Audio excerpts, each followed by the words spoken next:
നമ്മൾ നേരെ പഞ്ചാബി ഹൗസിലേക്ക് ചെല്ലുന്നു. മര്യാദക്ക് ബോട്ട് വിട്ട് തരാൻ പറയുന്നു. എന്നിട്ട് അപ്പൊ ഒരു ബോട്ട് വിട്ട് തരില്ല എന്ന് പറയുന്നു. അപ്പൊ ഒരു തീരുമാനമായില്ലേ? ഒരു കയ്യബദ്ധം നാറ്റുകരുത് കുട്ടാ.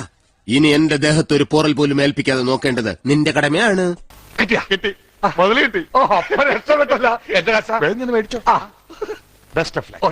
എനിക്കും ഇഷ്ടമാണ്, കല്യാണം കഴിക്കാൻ തയ്യാറുമാണ്. അപ്പൊ എന്താണെന്ന് വെച്ചാ ഇവിടെ ഭയങ്കര പൊന്നിച്ചിട്ട് ശല്യം. ഞാൻ പോട്ടെ.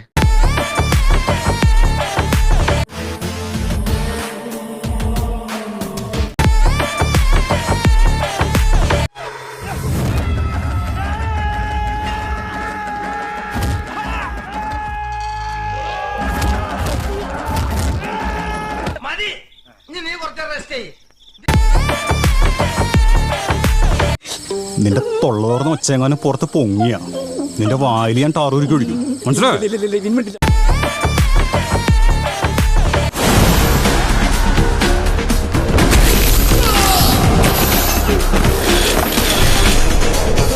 പാടത്തെ ജോലി വരമ്പത്തെ പോലെ ഇപ്പോഴാണ് കറക്റ്റ് ആയത്.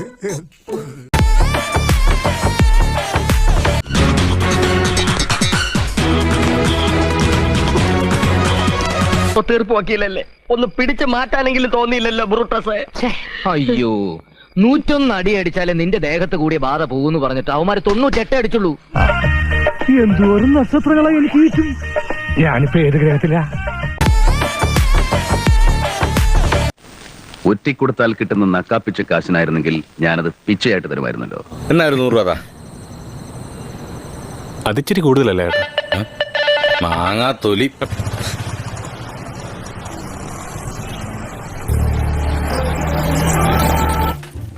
കഞ്ഞിയായില്ലടി. എന്താ ഈ കാണിക്കണേ? വൈകി അങ്ങ് മാറിക്ക്. പൊങ്ങണില്ല ചേട്ടാ. പൊങ്ങണില്ല എന്നുള്ളത് ഇങ്ങനെ വിളിച്ചു പറയണ്ട. എല്ലാവരും കേട്ടാ എന്താ വിചാരിക്കുക?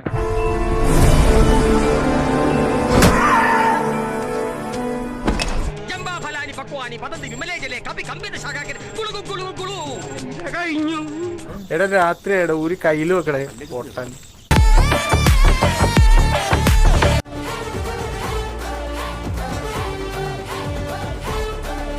കൊള്ളാം, എവനാള് കൊള്ളാം. ഇങ്ങനെയാണ് ഇക്രു എന്റെ ജീവിതത്തിൽ ഒരു വഴിത്തിരിവായി മാറിയത്. ആകാശങ്ങളിലിരിക്കുന്ന ഞങ്ങളുടെ ദൈവമേ, ഞങ്ങൾ എല്ലാവരും കൂടെ അനുഗ്രഹിക്കണമേ. ആമേൻ. അങ്ങനെ ഇരിക്കും എന്നോട് കളിച്ചാൽ.